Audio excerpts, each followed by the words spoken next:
Hello दोस्तों, मैं रोहित स्वामी स्वागत करता हूं आप सभी का आपके अपने YouTube चैनल भादु एकेडमी पर।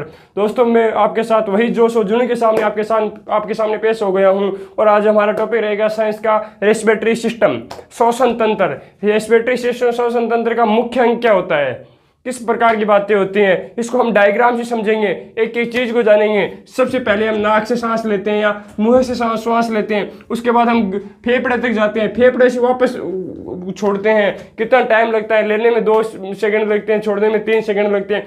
सबको हम एकदम विस्तार से जानेंगे, तो आप मेरे साथ बनिए रहिएगा और एक बार सभी को शेयर जरूर कर दिएगा। दोस्तों, जितने भी आपके दोस्त हो, ग्रुप हो, WhatsApp group, Facebook group, Instagram, सभी पर शेयर कर दीजिए। दोस्तों, आप जितना हमें प्यार देते रहोगे, हम भी आपके साथ उतना ही अच्छा आपको परफॉर्मेंस करेंगे। तो दोस्तों, आज हमारा टॉपिक रहेगा श्वसन तंत्र, रेस्पिरेटरी सिस्टम। तो बात करते हैं दोस्तों, रेस्पिरेटरी सिस्टम, श्वसन तंत्र क्या होता है। श्वसन की प्रक्रिया जिस रूप से संपन्न होती है उसे क्या बोलते हैं, श्वसन तंत्र कहते हैं, रेस्पिरेटरी सिस्टम कहते हैं। जैसे हम श्वसन प्रक्रिया वायुमंडल से, वातावरण से श्वसन प्रक्रिया लेते हैं। सबसे पहले नाक में लेते हैं, उसके बाद कहाँ जाता है, नाक में, मुख गुहा में जाता है, ग्रसनी में जाता है, कंठ में जाता है, श्वास नली में जाता है, श्वसनी में जाता है, उसके बाद लंग्स फेफड़े में जाता है, वापस उसी प्रकार बाहर आ जाता है। इस सभी प्रक्रिया को क्या कहते हैं, रेस्पिरेटरी सिस्टम, श्वसन तंत्र कहते हैं। आपसे पूछ रहे रेस्पिरेटरी सिस्टम या श्वसन तंत्र का मुख्य अंग कौन सा होता है, तो आप क्या बोलोगे, लंग्स होता है। क्या होता है, फेफड़ा होता है। क्या होता है दोस्तों, फेफड़ा, या इंग्लिश में बोलते हैं इसको लंग्स, फेफड़ा या लंग्स होता है। दोस्तों, इतना आपकी समझ में आ गया होगा। अब देखते हैं कि इसकी डेफिनेशन किस प्रकार लिखेंगे। दोस्तों, मेरे साथ नोट्स बनाते चलिएगा, ये नोट्स बहुत ही इंपॉर्टेंट रोल रखने वाले हैं आपके। हम बात करते हैं किसकी, रेस्पिरेटरी सिस्टम की। रेस्पिरेटरी सिस्टम क्या होता है, ऐसा तंत्र जिसके द्वारा श्वसन की प्रक्रिया संपन्न होती है। ऐसा तंत्र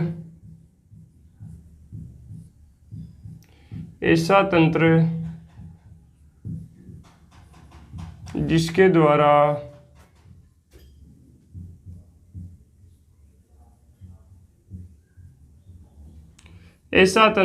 द्वारा श्वसन की प्रक्रिया संपन्न होती है। श्वसन की प्रक्रिया संपन्न होती है।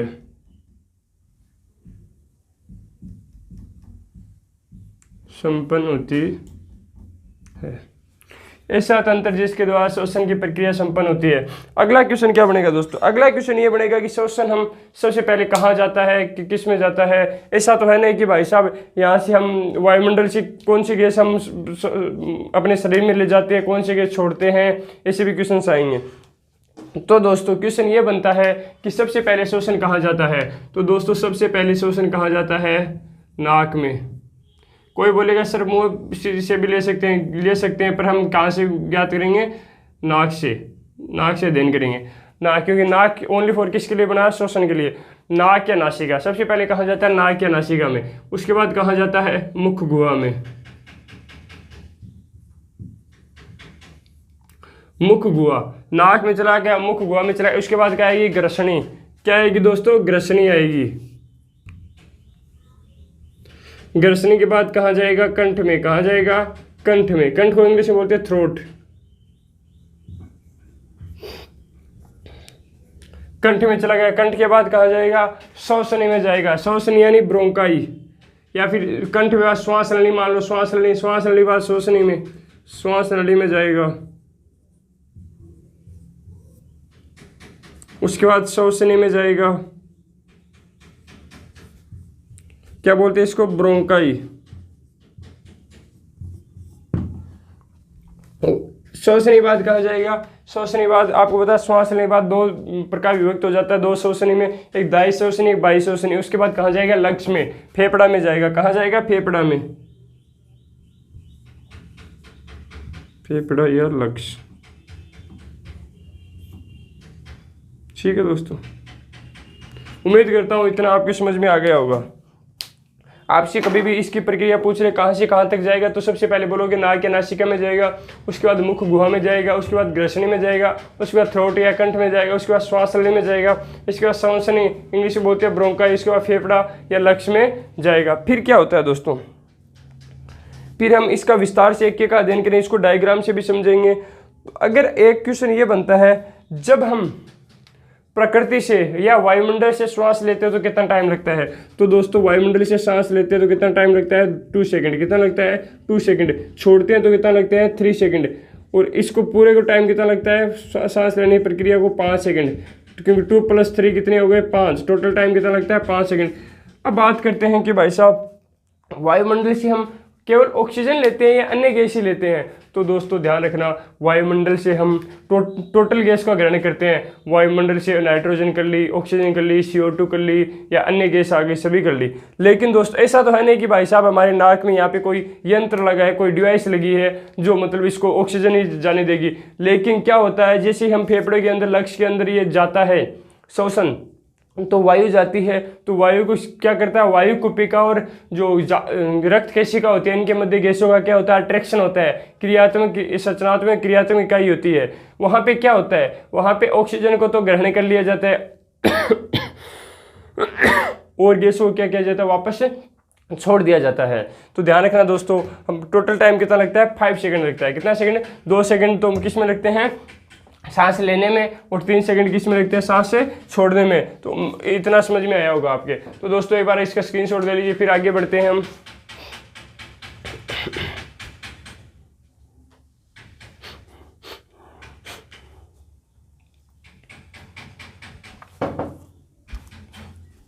आपको बताइए कि वायुमंडल में नाइट्रोजन 78% होती है और ऑक्सीजन 21% होती है, CO2 0.03% होती है और अन्य गैस होती है। तो उनका सभी का ग्रहण हमारे शरीर के अंदर जाता है। फिर वायु कुपिका और रक्त केशिका मध्य क्या होता है, गैसों का आदान प्रदान होता है। वो सभी बातें हम एक थ्योरम के रूप में समझेंगे, यहाँ पे एक रिएक्शंस के रूप में समझेंगे। कौन सी गैस कितना % जाती है, भोजन के साथ ग्लूकोज के साथ CO2 का अट्रैक्शन होता है, उसको एक रिएक्शन के थ्रू हम समझेंगे। तो ध्यान रखना दोस्तों, ऐसा तंत्र जिसके द्वारा श्वसन की प्रक्रिया संपन्न होती है क्या कहलाता है, श्वसन तंत्र कहलाता है। वो श्वसन तंत्र कहाँ से होता है, सबसे पहले नाक, मुख हुआ, ग्रसनी, कंठ, श्वासली, श्वसनी, फेफड़ा। उसके बाद कितना टाइम लगता है 5 सेकंड लगते हैं श्वसन की प्रक्रिया को।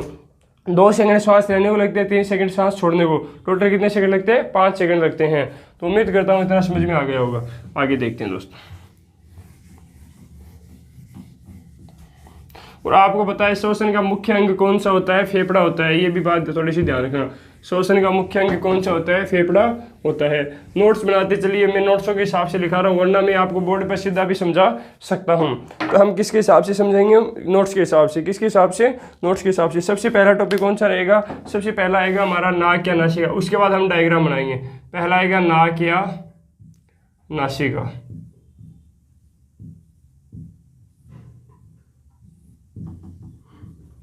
नाक या नासिका क्या होता है, नाक या नासिका 2 नासा मार्ग होते हैं, एक लेफ्ट वाला एक राइट वाला। 2 नासा मार्गों बीच एक प्रदेशमान संरचना होती है, एक प्रदेशमान संरचना होती है जिसे नासापट कहा जाता है। क्या कहा जाता है, नासापट कहा जाता है। आपसे पूछे नासापट क्या होता है, तो आप बोलोगे 2 नासा मार्गों, एक लेफ्ट एक राइट, 2 नासा मार्गों के बीच एक प्रदेशमान संरचना होती है। इनके मध्य क्या होती है, एक प्रदेशमान संरचना होती है जिसे क्या कहा जाता है, नासापट कहा जाता है। तो डेफिनेशन लिख रहा हूं मैं, दोनों नासा मार्गों के मध्य, दोनों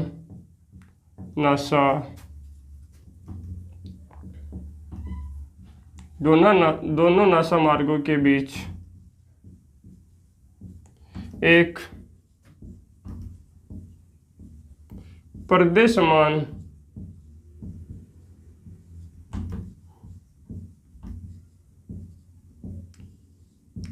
संरचना होती है।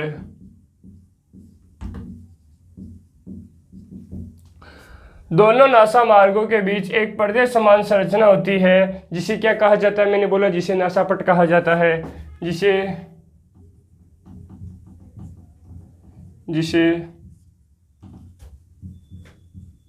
नासापट कहा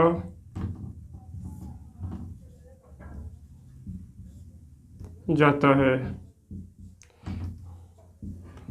आपको पता है कि नाक क्या करता है, गंध का ज्ञान कराता है। हमें किसका ज्ञान कराता है, गंध का ज्ञान कराता है। और अब क्या है दोस्तों, जो नासापट होता है, आपको समझ गया कि नासापट क्या होता है। नासापट क्या होता है कि 2 नासा मार्गों के बीच एक प्रदेश समान संरचना होती है जिसे क्या बोलते हैं, नासापट कहा जाता है। क्या कहा जाता है, नासापट कहा जाता है। अब बात करते हैं कि नासापट पर क्या होता है। नासापट पर एक रोम युक्त त्वचा होती है। क्या होती है? एक रोम युक्त त्वचा होती है। नासापट पर एक रोम युक्त त्वचा होती है, जिसे क्या बोलते हैं हम? जिसका नाम सुना होगा आपने, श्लेष्मा झिल्ली।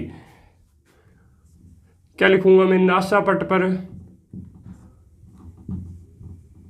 नासापट पर एक रोम युक्त,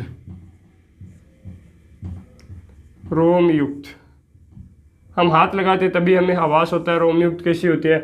नासापट पर एक रोम युक्त त्वचा का आवरण होता है,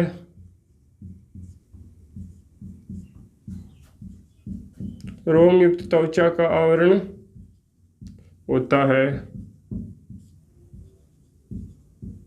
जिसे क्या कहते हैं दोस्तों? श्लेष्मा झिल्ली कहा जाता है। श्लेष्मा झिल्ली। एक बात अभी डाउट क्लियर कर देता हूं, श्लेष्मा झिल्ली होती है ना दोस्तों, श्लेष्मा झिल्ली के और भी नाम होते हैं, वो सभी नाम लिख रहा हूं, 4 नाम होते हैं इसके। श्लेष्मा झिल्ली, ग्रहण उपकला, म्यूकस झिल्ली, म्यूकस कला या म्यूकस झिल्ली। इंग्लिश में क्या बोलते हैं दोस्तों? इंग्लिश में इसको बोलते हैं सनिडेरियन झिल्ली,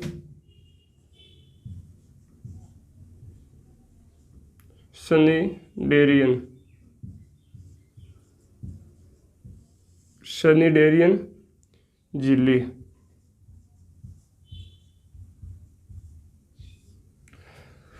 नासापट पर एक रोम युक्त त्वचा का आवरण होता है, जिसे श्लेष्मा झिल्ली, ग्रहण उपकला, म्यूकस झिल्ली या सनिडेरियन झिल्ली कहा जाता है।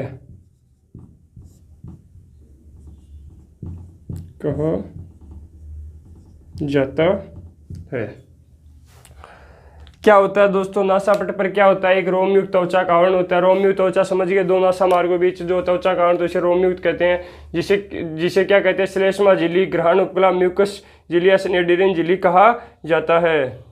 अब बात करते हैं कि आगे क्या होता है। श्लेष्मा झिल्ली क्या करती है दोस्तों? श्लेष्मा झिल्ली आप सभी को पता है, श्लेष्मा का श्रावण करती है, श्लेष्मा झिल्ली श्लेष्मा का श्रावण करती है, जो नाक की दीवारों को क्या बनाता है? नम व चिकना बनाता है। श्लेष्मा झिल्ली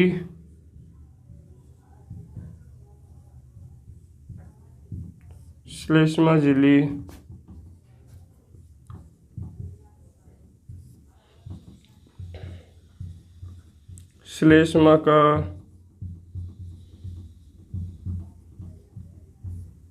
श्रावण करती है,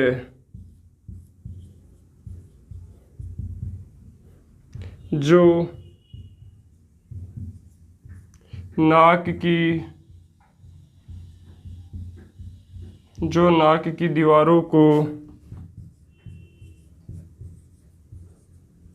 नम व चिकना बनाती है। श्लेष्मा झिल्ली श्लेष्मा का श्रावण करती है, जो नाक की दीवारों को क्या बनाती है दोस्तों? नम व चिकना बनाती है। और क्या करती है श्लेष्मा झिल्ली? गंध का ज्ञान भी कराती है। तो अगला पॉइंट बन जाएगा श्लेष्मा झिल्ली। नोट्स बनाती है, चलिए दोस्तों अभी बता रहा हूं। श्लेष्मा झिल्ली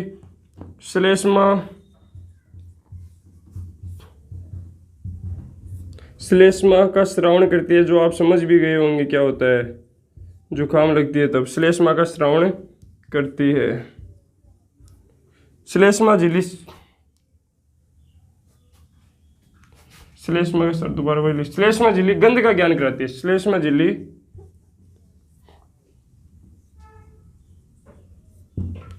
गंध का ज्ञान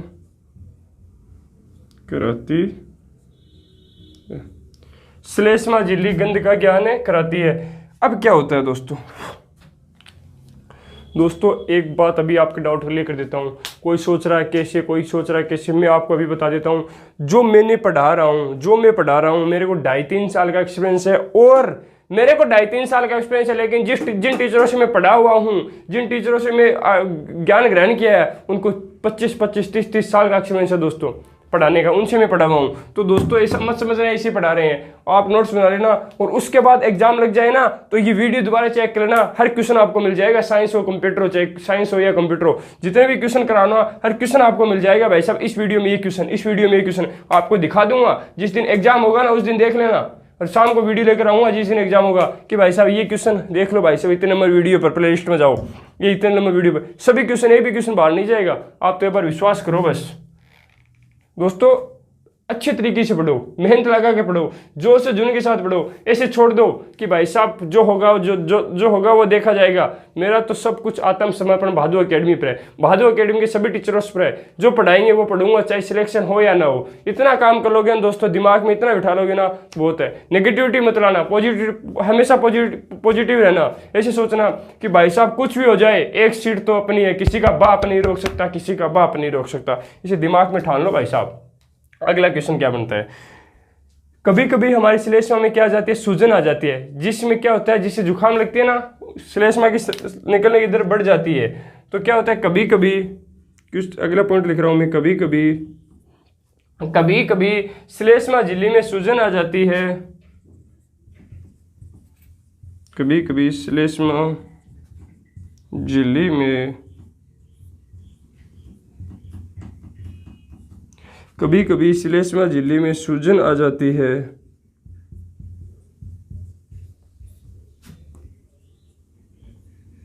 कभी कभी श्लेष्मा झिल्ली में सूजन आ जाती है, जिससे श्लेष्मा के निकलने की दर बढ़ जाती है, जिससे श्लेष्मा के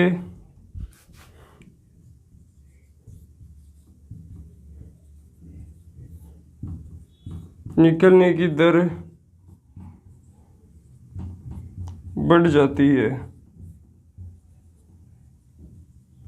कभी कभी श्लेष्मा झिल्ली में सूजन आ जाता है, जिससे श्लेष्मा के निकलने की दर बढ़ जाती है, जिसे क्या कहते हैं, जुकाम कहते हैं, जिसे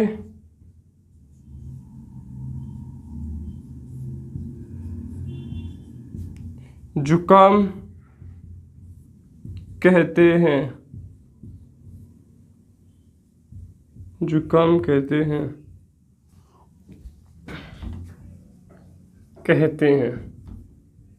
नोट्स अच्छे से बनाना है दोस्तों, किसी प्रकार लिखने में कोई गलती नहीं होनी चाहिए। कभी कभी श्लेष्मा झिल्ली में सूजन आ जाती है, जिससे श्लेष्मा के निकलने की दर क्या हो जाती है, बढ़ जाती है, जिसे जुकाम कहते हैं। अगला क्वेश्चन क्या बनता है, अगला क्वेश्चन ये बनता है दोस्तों कि जुकाम का वायरस क्या है, जुकाम में कौन सा वायरस होता है।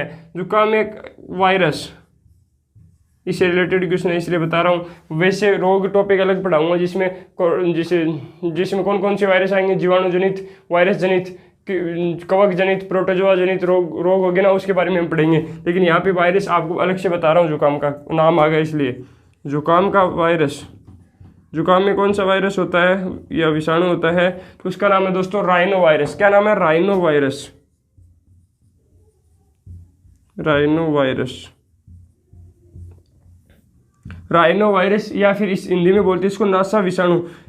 वायरस को हिंदी में क्या बोलते हैं दोस्तों, विषाणु। क्या बोलते हैं, विषाणु। तो नासा विषाणु, नासा मतलब नाक, नासा विषाणु, क्या बोलते हैं इसको, नासा विषाणु। तो आपसे पूछ ले कि भाई साहब जुकाम में कौन सा वायरस होता है, तो आप बोलोगे राइनो वायरस या नासा विषाणु। जुकाम का वायरस कौन सा है, राइनो वायरस या नासा विषाणु। ये थोड़ा सा आप दोस्तों ध्यान रखना। ये दोस्तों ये बात थी हमारी नाक व नासिका की। इसके बाद हम डायग्राम से समझेंगे। तो दोस्तों एक बार आप इसका स्क्रीनशॉट लो, फिर आगे बढ़ता हूँ मैं।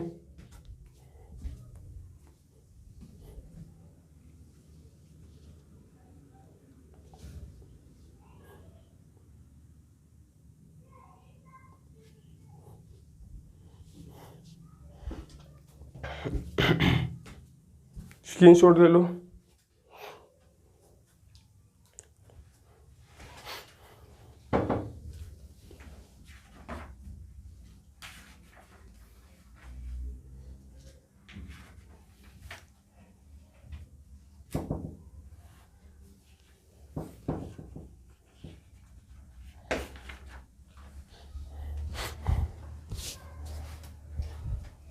स्क्रीनशॉट ले लिया होगा दोस्तों आपने। अब बात करते हैं डायग्राम की। डायग्राम के हिसाब से समझेंगे इसको।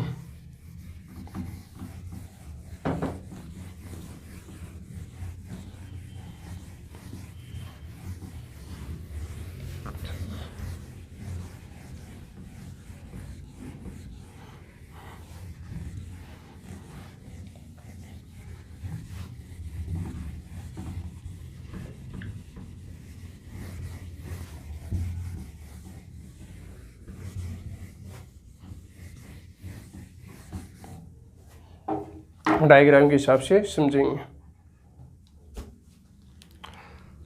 मैंने आपको बताया था नाक के बाद कहाँ जाएगा, कंठ में, कंठ के बाद कहाँ जाएगा, श्वास नली में, श्वास नली बाद कहाँ जाएगा, श्वसनी में, श्वसनी बाद कहाँ जाएगा, फेफड़ों में। इस प्रकार की बातें सभी को ध्यान से देखते डायग्राम के हिसाब से।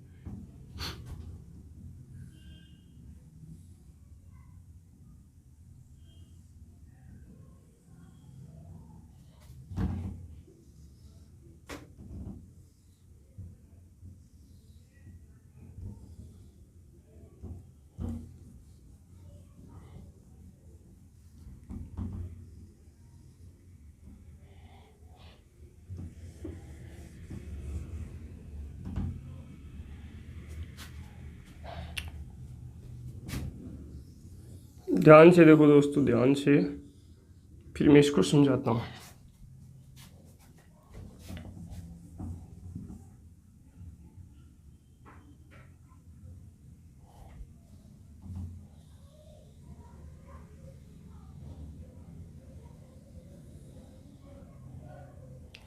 आप सभी एक बात सोच रहे होंगे कि सर आपने ये थोड़ा बड़ा बना दिया, ये थोड़ा छोटा बना दिया। इसका भी कारण है दोस्तों, क्योंकि जो दायां फेफड़ा होता है, जो दायां लक्ष्य होता है, वो बाएं लक्ष्य की तुलना में थोड़ा क्या होता है, बड़ा होता है। क्योंकि ये 3 नली में विभक्त होता है, वो 2 नली में विभक्त होता है। ये आगे जाकर 3 नली में विभक्त होता है, ये 2 नली में विभक्त होता है। ये थोड़ा बड़ा होता है, ये थोड़ा छोटा होता है। चलो अब देखते हैं। अब देखो इधर ध्यान से, ये है दोस्तों कंठ। क्या है कंठ? थ्रोट। क्या है? थ्रोट। कंठ में क्या होता है? स्वर यंत्र होता है। कंठ में क्या होता है? स्वर यंत्र होता है। स्वर यंत्र या फिर लिरिक्स, इसको बोलेंगे हम स्वर यंत्र या लिरिक्स। कंठ में क्या होता है? ध्वनि उत्पादक यंत्र होता है। कंठ में जो ध्वनि उत्पाद करता है, ध्वनि का उत्पन्न करता है, उसे बोलते हैं ध्वनि उत्पादक यंत्र, उसे बोलते हैं स्वर यंत्र या फिर लिरिक्स। क्या बोलते हैं? लिरिक्स। दोस्तों ध्यान रखना, लिरिक्स इसे मनुष्य में क्या बोलते हैं? लिरिक्स। लेकिन जानवरों में इसे बोलते हैं श्रिंक्स। क्या बोलते हैं? श्रिंक्स बोलते हैं। श्रिंक्स कहा जाता है। ये भी लिखाऊंगा मैं, आगे जाकर बताऊंगा सभी। इस जानवरों में क्या कहा जाता है? श्रिंक्स कहा जाता है। मनुष्य में क्या कहा जाता है? लिरिक्स या स्वर यंत्र। जैसे ही हम इसके नीचे जाते हैं तो ये क्या होती है दोस्तों? ये होती है श्वास नली। यहाँ पे लिख देता हूँ मैं, श्वास नली। श्वास नली क्या बोलते हैं? इसको श्वास नली कहा जाता है। श्वास नली का एक दूसरा नाम होता है जिसे बोलते हैं ट्रेंकिया। क्या कहा जाता है? ट्रेंकिया। श्वास नली या ट्रेंकिया, श्वास नली या ट्रेंकिया, या इसमें बोलते हैं रेस्पिरेटरी ट्रैक्ट। क्या बोलते हैं? रेस्पिरेटरी ट्रैक्ट कहा जाता है। इंग्लिश में क्या कहा जाता है? रेस्पिरेटरी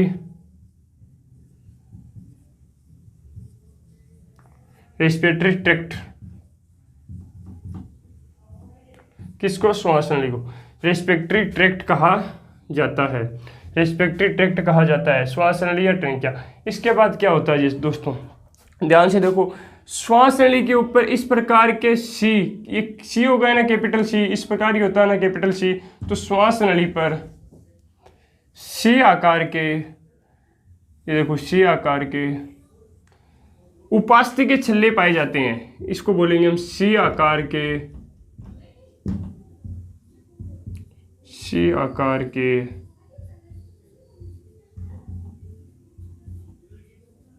उपास्थि के छल्ले क्यों पाए जाते हैं ये भी बताऊंगा मैं। ये इसलिए पाए जाते हैं दोस्तों क्योंकि श्वास नली को पिचकने से रोकते हैं। अगर ये सी आकार के उपास्थि के छल्ले नहीं होंगे, उपास्थि के छल्ले नहीं होंगे तो श्वास नली क्या हो जाएगी? पिचक जाएगी। इसको पिचकने से कौन रोकता है? पिचकने से रोकते हैं सी आकार के उपास्थि के छल्ले, इसको पिचकने से रोकते हैं। फिर क्या हुआ दोस्तों? यहाँ जाकर ये 2 भागों में बंट गई। श्वास नली यहाँ जाकर 2 भागों में बंट गई। इसे क्या बोलते हैं दोस्तों? इसे कहा जाता है श्वसनी। क्या कहा जाता है? श्वसनी कहा जाता है। इसे क्या कहा जाता है? श्वसनी कहा जाता है।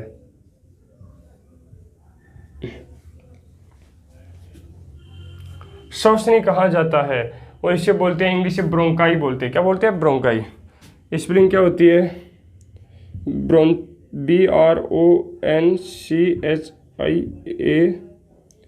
Bronchial tube. ब्रोंकाइल ट्यूब कहा जाता है। स्वरंत्र लिरिक्स हो गया, श्वास नली हो गया, ट्रेंकिया श्वास नली दूसरा नाम सी आकार की उपस्थिति, चलिए श्वसनी हो गई। अब किस में आ गया साहब ये श्वसन? लक्ष्य में पहुंच गया। कहाँ पहुंच गया? लक्ष्य में। लक्ष्य में पहुंचने के बाद दो भागों में बढ़, लक्ष्य में एक तो श्वसनी में दो भागों में बढ़ जाता है, एक दाई श्वसनी एक बाई श्वसनी। अब देखो बात दोस्तों, ये दायां फेफड़ा होता है, एक बनाता हूं मैं,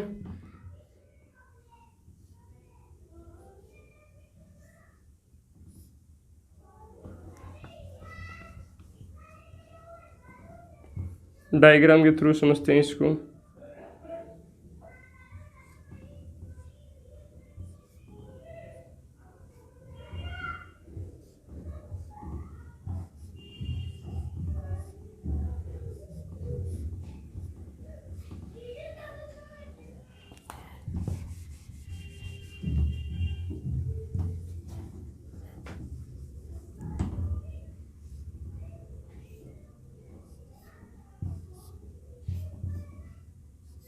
ध्यान से देखो दोस्तों, आपको भी बनाना पड़ेगा बाद में कॉपी में, लेकिन ये एक फ़ायदा है, हमारी कभी एग्जाम में डायग्राम कंपटीशन में डायग्राम नहीं पूछे जाते, तो डायग्राम की वो चिंता मत करना आप ना।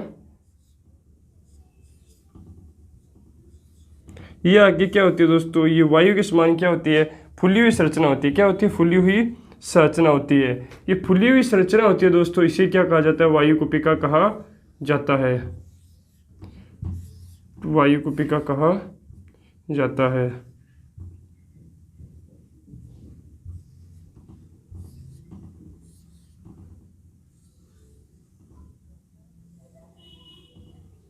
फुली हुई संरचना होती है। ठीक उसी प्रकार दोस्तों इसमें होती है, इसमें आप बना लेना, ठीक है। अब दोस्तों इसे क्या कहते हैं? इस फुली हुई संरचना को क्या कहते हैं? वायु कुपिका।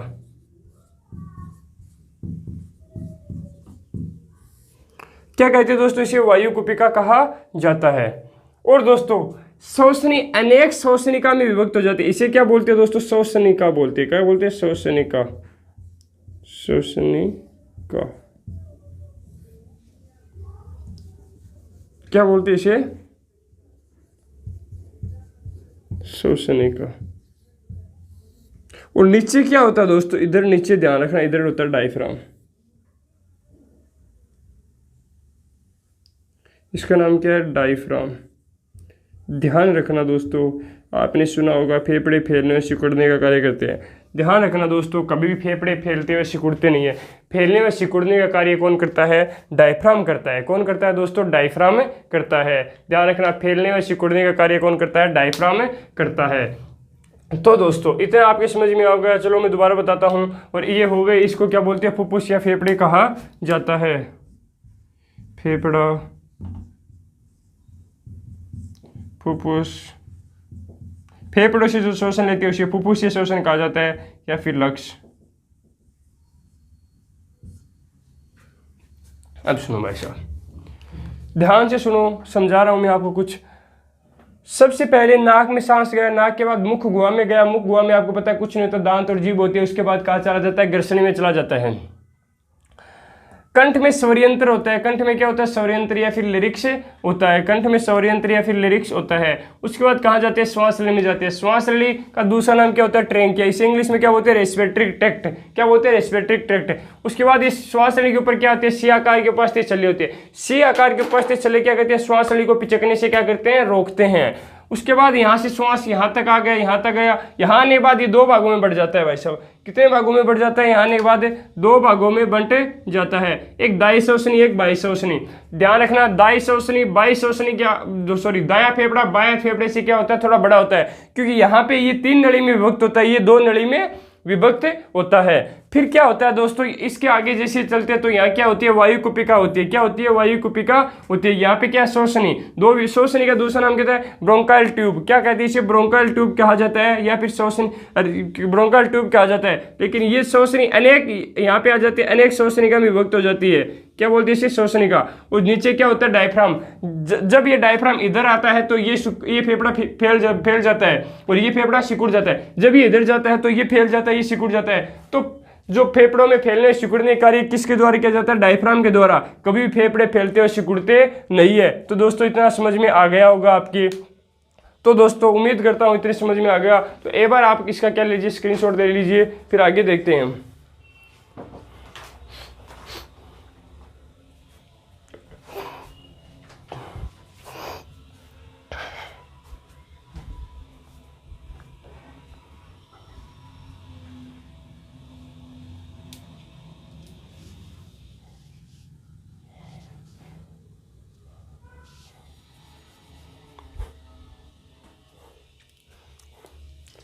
आप सभी की डिमांड थी सर ज़्यादा बढ़ाइए, क्लास को आगे बढ़ाइए, तो आज हम आगे बढ़ाएंगे, फुल पढ़ेंगे, आज मन लगा के पढ़ेंगे। स्क्रीनशॉट ले लिया होगा दोस्तों आपने।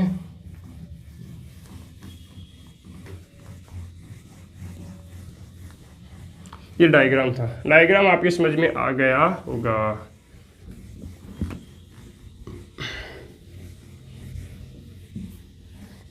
बस दोस्तों ये डायग्राम जिसे समझ में आ गया, टॉपिक पूरा उसके समझ में आ गया, क्योंकि यही प्रक्रिया क्या होती है, जो प्रक्रिया समझाई थी ना डायग्राम में, ओनली फॉर यही प्रक्रिया होती है भाई साहब, जो समझाई थी आपको ओनली फॉर यही प्रक्रिया किस में होती है, श्वसन में होती है। अब बात करते हैं उसके बाद श्वसन कहाँ जाता है।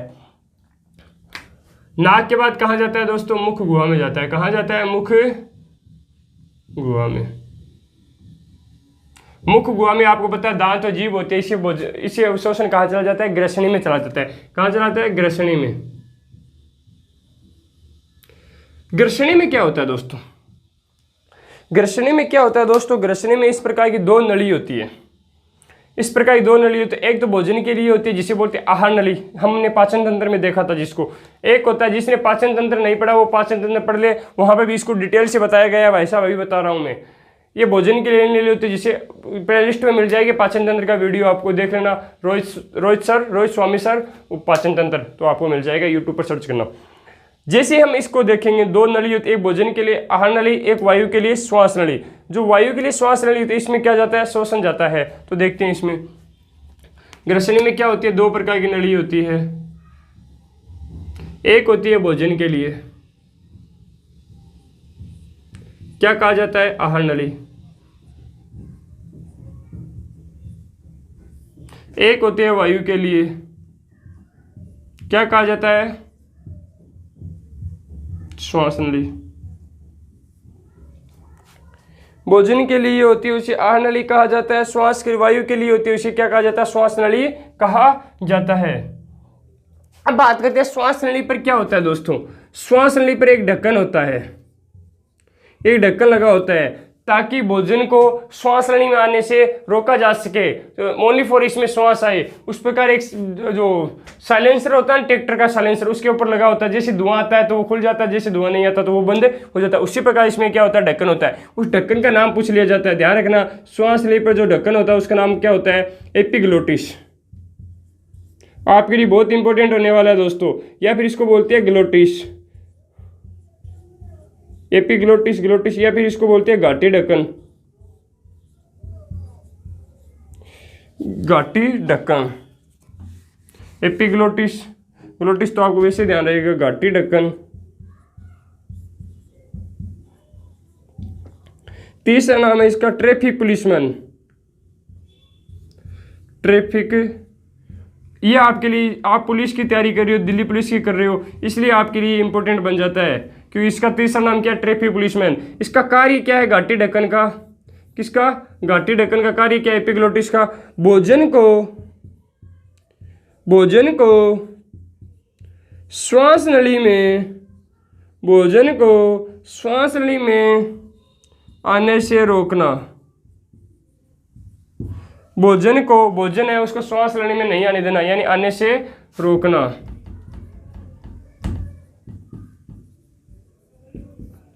ये किसका कार्य है दोस्तों, एपिग्लोटिस, घाटी ढक्कन या ट्रैफिक पुलिसमैन का। ट्रैफिक पुलिसमैन इसलिए कहा जाता है, जब आपकी ड्यूटी आएगी, किसी की ट्रैफिक पुलिसमैन ड्यूटी आ गई, तो ट्रैफिक पुलिस क्या करता है, यातायात के जो साधन होते हैं, जो फालतू साधन होते हैं, उसको क्या करता है, रोकता है। तो ये क्या करता है, रोकता है और दूसरे साधन को जाने देता है। इसी प्रकार ये भोजन को रोक लेता है, वायु को इसमें जाने देता है, इसलिए बोलते हैं इसको एपिग्लोटिस, ग्लोटिस या घाटी ढक्कन। तो दोस्तों ये बात स्क्रीनशॉट लो, फिर आगे बढ़ेंगे, हम थ्रोट के बारे में पढ़ेंगे।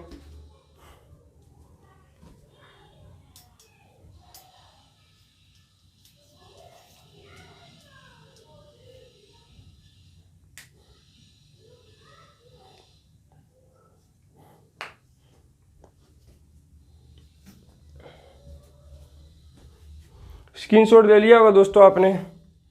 चलो आगे देखते हैं। मुख हुआ होगा, ग्रसनी हो गया, अब क्या आएगा? कंठ आएगा, थ्रोट आएगा। कंठ में क्या होता है?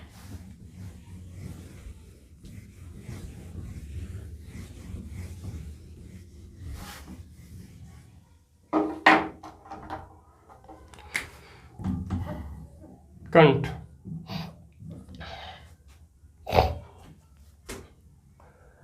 कंठ में एक ध्वनि उत्पादक यंत्र होता है जिसे स्वर यंत्र या लेरिक्स कहा जाता है, या इसे मारवाड़ में कागला कागली भी कहते हैं, और पक्षियों में इसे श्रिंक्स कहते हैं। तो ये पहला पॉइंट बन गया हमारा। कंठ में एक, दोस्तों आपके जो नोट्स बना रहे इसलिए मैं पूरा लिख रहा हूँ डिटेल से, वरना मैं सीधा भी समझा सकता हूँ इसको। ध्वनि उत्पादक यंत्र कंठ में होता है, पक्षियों में इसे श्रिंक्स कहा जाता है। तो थोड़ा सा ध्यान रखना। पक्षियों में, जानवरों में नहीं दोस्तों, सॉरी, पक्षियों में श्रिंक्स कहा जाता है। कंठ में एक ध्वनि उत्पादक, कंठ में एक ध्वनि उत्पादक यंत्र होता है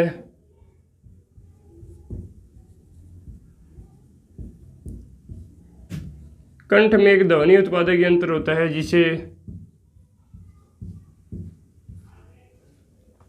कंठ में एक ध्वनि उत्पादक यंत्र होता है जिसे लेरिक्स, स्वर यंत्र या लेरिक्स कहा जाता है। स्वर यंत्र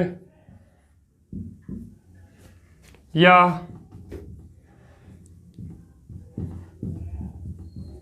लिरिक्स कहा जाता है। कंठ में एक ध्वनि उत्पादक यंत्र होता है जिसे स्वर यंत्र या लिरिक्स कहा जाता है। पक्षियों में इसे श्रिंक्स कहा जाता है। ध्यान रखना दोस्तों, इंपॉर्टेंट बनता है ये। पक्षियों में इसे श्रिंक्स कहा जाता है, श्रिंक्स कहा जाता है। पक्षियों में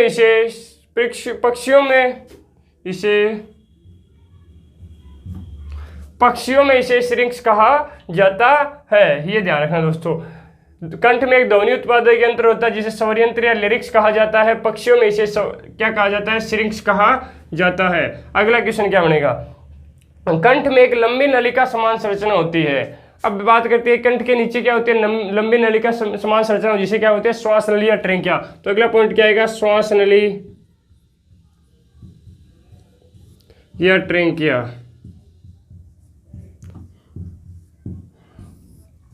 कंठ में एक लंबी नलिका समान संरचना होती है, नली के समान होती है, इसे नलिका समान संरचना होती है। कंठ में एक लंबी नलिका समान संरचना होती है जिसे क्या कहते हैं? श्वास नली या ट्रेंकिया कहा जाता है। श्वास नली या ट्रेंकिया कहा जाता है। और दोस्तों, श्वास नली या ट्रेंकिया पर सी आकार के प्लास्टिक की छल्ले होते हैं, ट्रेंकिया कहा जाता है। अगला पॉइंट बन जाएगा, श्वास नली पर सी आकार के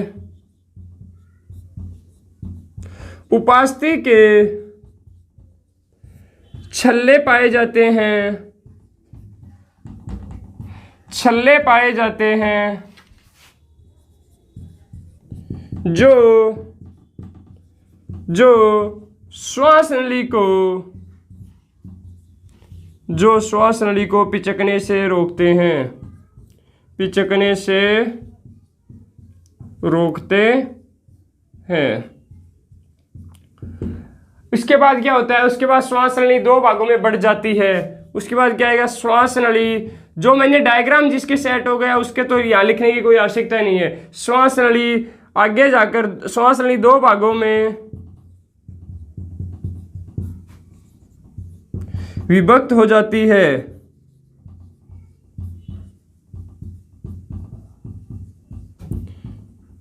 श्वास नली दो भागों में विभक्त हो जाती है। श्वास नली दो भागों में विभक्त हो जाती है, एक तो दाईं श्वसनी एक बाईं श्वसनी, दो भागों में विभक्त हो जाती है, जिसे श्वसनी कहा जाता है, जिसे श्वसनी कहा जाता है, जिसे क्या कहा जाता है, श्वसनी कहा जाता है। और दोस्तों ट्रेंकिया की जो लंबाई होती है वो कितनी होती है, ट्रेंकिया की लंबाई होती है दोस्तों 12 सेंटीमीटर लंबाई होती है, और ट्रेंकिया की जो चौड़ाई होती है वो कितनी होती है 2.5।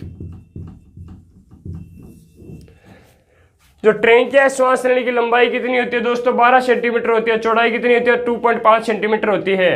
इतना दोस्तों आपकी समझ में आ गया। फिर क्या होता है कि श्वसनी दो भागों में विभक्त हो जाती है, जो जिसे क्या बोलते हैं, श्वास नली दो भागों में विभक्त हो जाती है, जिसे श्वसनी बोलते हैं। और ये दो भागों में विभक्त कहाँ पे होती है, ये दो भागों में विभक्त होती है चेस्ट में, यानी सीने में जाकर क्या हो जाता है, छाती में जाकर क्या हो जाती है, ये दो भागों में विभक्त हो जाती है, जिसे श्वसनी कहा जाता है। तो दोस्तों एक बार स्क्रीनशॉट ले लो, फिर आगे बढ़ता हूं मैं।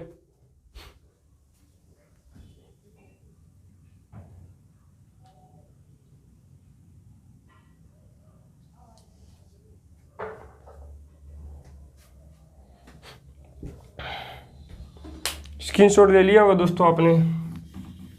चलो आगे देखते हैं।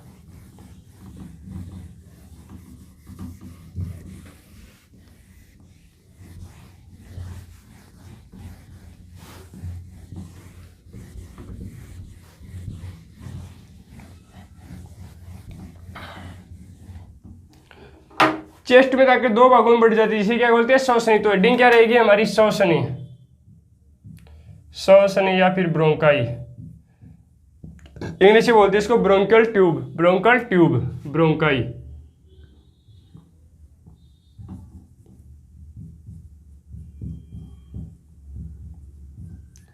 ब्रोंकाई की संख्या पूछे तो कितना बोलोगे आप, बोले साहब संख्या तो 2 होती है।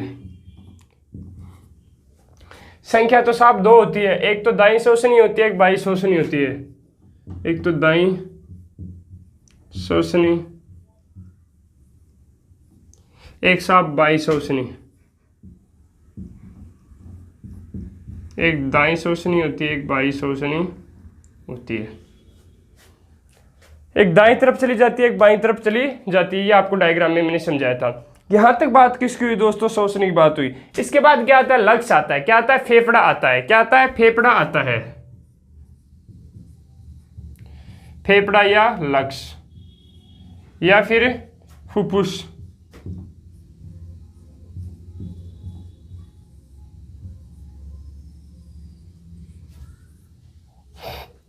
फेफड़ा या लक्स। अब बात करते हैं सबसे पहले फेफड़ा या लक्स शरीर में कहां पाया जाता है। तो दोस्तों ध्यान रखना, फेफड़ा या लक्स शरीर में कहां पाया जाता है, वक्ष में पाया जाता है। वक्ष में या चेस्ट में।